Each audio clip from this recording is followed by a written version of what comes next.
नौगाम में चल रहे एनकाउंटर पर अपडेट से पहले कश्मीर को लेकर एक बड़ी खबर आपको बता देते हैं। आतंकी संगठन हिजबुल मुजाहिदीन ने दावा किया है कि जो कांस्टेबल पुलिस की 4 राइफल्स लेकर फरार हुआ था वो उसके साथ शामिल हो गया है उसके ग्रुप में। कांस्टेबल सैयद नवीद मुश्ताक बड़गाम में एफसीआई के गोदाम में तैनात था और 20 मई को पुलिस की 4 राइफल्स लेकर फरार हो गया था। हिजबुल मुजाहिदीन का दावा है कि फरार हुआ कांस्टेबल सैयद नावीद मुश्ताक अब उसका हिस्सा बन चुका है। जी मीडिया संवाददाता खालिद हुसैन हमारे साथ जुड़ गए हैं। खालिद, इस दावे में कितना दम लगता है?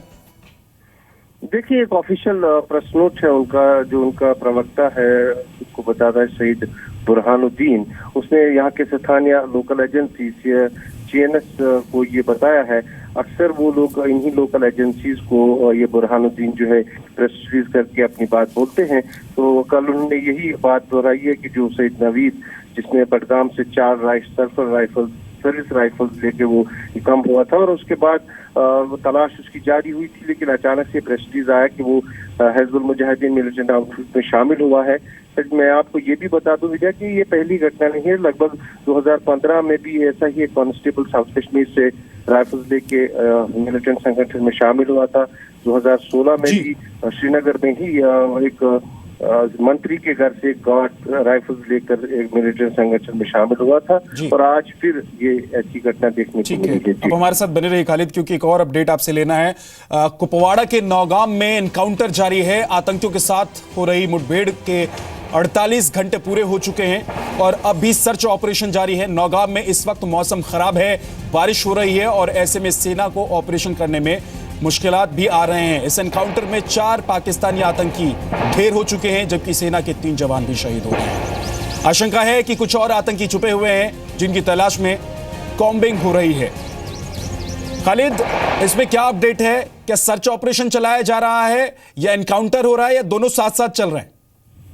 देखिए, फिलहाल तो सर्च ऑपरेशन चल रहा है। जो लेटेस्ट रिपोर्ट्स आ रही हैं कि वहाँ फायर फाइट अभी नहीं चल रही है, क्योंकि काफी डेंस फॉरेस्ट है और जो इनपुट था वो करीबन 4 से 6 मिलिटेंट्स का था। उनको साइट किया गया था उस इलाके में। ये कैरन सेक्टर जो पड़ता है, कारण पोस्ट इसे कहते हैं, जहाँ पर ये साइटिंग हुई थी। उसके बाद से 48 घंटे से बीच बीच में रुक रुक के फायरिंग हो रही है, कभी कॉम्बिंग ऑपरेशन जारी है, जिसमें अब तक का अपडेट यही है कि 4 मिलिटेंट्स को मार गिराया गया है और 3 जवान जो है वो मार्टर हो गए हैं और उसके बाद से अभी भी जो है वहाँ ऑपरेशन जारी है। लेकिन मौसम में दिक्कत बढ़ाई है, काफी दुर्गम इलाका है, उस पर बारिश मैदानी इलाकों में तेज हो रही थी, मध्य रात्रि से वहाँ पर दुगनी होगी, जिसके कारण जो है बॉडी रिट्रीव करने में भी प्रॉब्लम हो रही है। जी बहुत बहुत शुक्रिया खालिद हुसैन पूरी जानकारी के लिए आपका। अब देखते हैं कि किस तरह पाकिस्तान कश्मीर में आतंकवाद फैलाने से बाज नहीं आ रहा है, जबकि अब अमेरिका के राष्ट्रपति ट्रंप ने भी नवाज शरीफ को शराफत अपनाने की सलाह दी थी।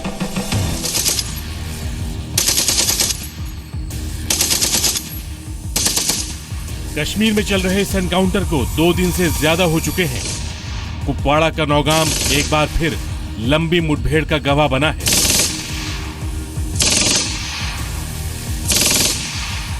इस एनकाउंटर में 4 पाकिस्तानी आतंकी मारे जा चुके हैं। ऑपरेशन में सेना के 3 जवान शहीद हुए हैं। खबर है कि कुछ और आतंकवादी छुपे हो सकते हैं।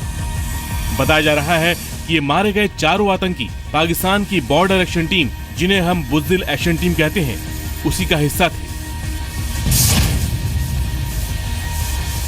इस बार इन्फिल्ट्रेशन हुआ है और ये एक ऐसा वक्त है जब ऊपर पहाड़ों पे बर्फ़ पिघल गई है और अभी जो है पाकिस्तान की तरफ से बहुत से टेररिस्ट यहाँ आ रहे हैं, उसकी खबर मिल रही है। जाहिर है पाकिस्तान की कोशिश है कि ज्यादा से ज्यादा आतंकवादी घुसपैठ में कामयाब हों, लेकिन ज्यादातर कोशिश नाकाम रही है। कश्मीर के माध्यम से भारत को डिस्टेबलाइज करने की, भारत को कमजोर करने की, तोड़ने की कोशिश होती रहती है पाकिस्तान की तरफ से। लेकिन मैं आपको यकीन दिलाना चाहता हूं, कश्मीर की समस्या का परमानेंट सलूशन हमारी गवर्नमेंट निकालेगी, अस्थायी समाधान उसका निकालेगी। भारत जिस तरह से पाकिस्तानी आतंकियों को बर्दाश्त कर रहा है, उससे अमेरिका भी वाकिफ है। सऊदी अरब के दौरे पर गए अमेरिकी राष्ट्रपति डोनाल्ड ट्रंप ने भी माना कि भारत आतंकवाद के निशाने पर है और जो देश आतंकवाद को पनाह दे रहे हैं वो बाज आए। Few nations have been spared the violent reach of terrorism.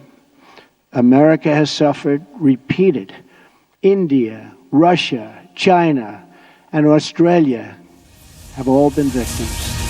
But in sheer numbers, जब डोनाल्ड ट्रंप बोल रहे थे तो पाकिस्तान के प्रधानमंत्री नवाज शरीफ का चेहरा देखने लायक था।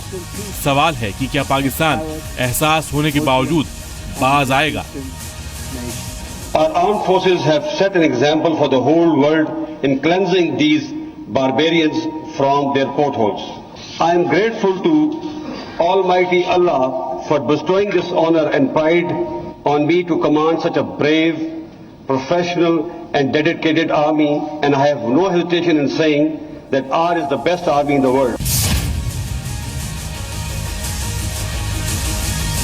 जनरल बाजवा पाकिस्तानी सेना की हौसला अफजाई इस तरह कर रहे थे जैसे किसी बड़ी साजिश को अंजाम देना हो। वैसे जाधव पर अंतर्राष्ट्रीय कोर्ट में हार के बाद पाकिस्तान बौखलाया हुआ है, वो फिर एलओसी पर ऐसी हिमाकत कर सकता है। श्रीनगर से खालिद हुसैन के साथ ब्यूरो रिपोर्ट, जी मीडिया। इस्लामिक देशों के कॉन्फ्रेंस में भले ही ट्रंप ने पाकिस्तान का नाम नहीं लिया, लेकिन सीधे सीधे निशाना पाकिस्तान पर था और इशारा भी था कि आतंकवाद को पालने का काम बंद कर दे पाकिस्तान। और इस दौरान वहां पर पाकिस्तान के प्रधानमंत्री मौजूद थे और उनके चेहरे का रंग भी